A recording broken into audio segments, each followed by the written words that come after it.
Jadon Sancho is in a standoff with his manager, Erik ten Hag. The Man United boss is demanding an apology from the England winner over that social media post. As you can see, our chief reporter, Kaveh Solhekol, is covering this story for us. Kaveh, first and foremost, just tell us exactly what's happened with this.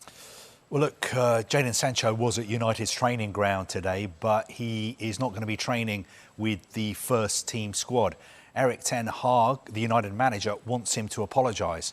He wants him to apologise to him, and he also wants him to apologise to the club.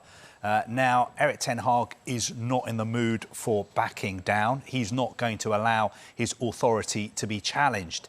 Interestingly, our information is that there is some sympathy for Jadon Sancho within the United squad. Now, some of his teammates think that he has been training well since the summer, but there is very little sympathy for the way he has gone about things, because his teammates know that you can't challenge the authority of the manager. Sure, there are going to be times when you disagree with the manager, but you don't go and vent your frustration on social media in a post that millions of people see. And also, senior executives at United have been brought in now to solve this issue between the player and his manager. It's really interesting that we've got to this point, Kaveh, isn't it? Because if you look at Jadon Sancho's career at United so far, short career so far as well at United, and so much excitement when he first came in for £70+ million. How have we actually arrived at this point, do you think? Well, look, I think in the past couple of weeks, what's happened is that Jadon Sancho was left out of the squad for United game at Arsenal. Now, after the game, Erik ten Hag was asked why wasn't Sancho involved? And some people think that ten Hag was perhaps too honest. He should have just straight batted away the question. But ten Hag said that he hadn't been picked because of performances in training. Now, Sancho really should have left it there. Or if he had something to say to ten Hag, he should have said it in private.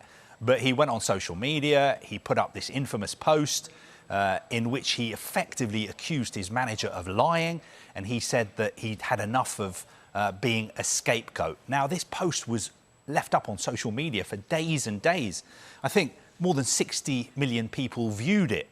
It was finally taken down on Tuesday, but then we got the situation today when Sancho was back at Carrington, but United released this statement saying that he wouldn't be training with the first team again until this squad discipline issue had been sorted out.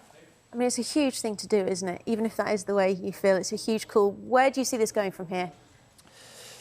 I think there's only going to be one winner, because Erik ten Hag is the manager of Manchester United. He is backed by the senior executives at the club. He will be backed by the owners of United as well. There is no way a manager can allow a player to challenge his authority in public in such a way. I mean, if Sancho had taken the post down after a few minutes or after an hour, it still would have been a serious issue. But this post was let up for days and days. And we've seen Erik ten Hag before. He's got a pretty fearsome reputation when it comes to dealing with players. He is somebody who stood up to Cristiano Ronaldo. Effectively, he forced Cristiano Ronaldo out of the club. So I'm sure he's not going to have any problems at all standing up to Jadon Sancho. So the short answer is, I think this is going to have to end one way or the other with Jadon Sancho backing down and apologising. Maybe he'll just do that in private and we won't know about it. But Erik ten Hag is in charge of Manchester United, not Jadon Sancho.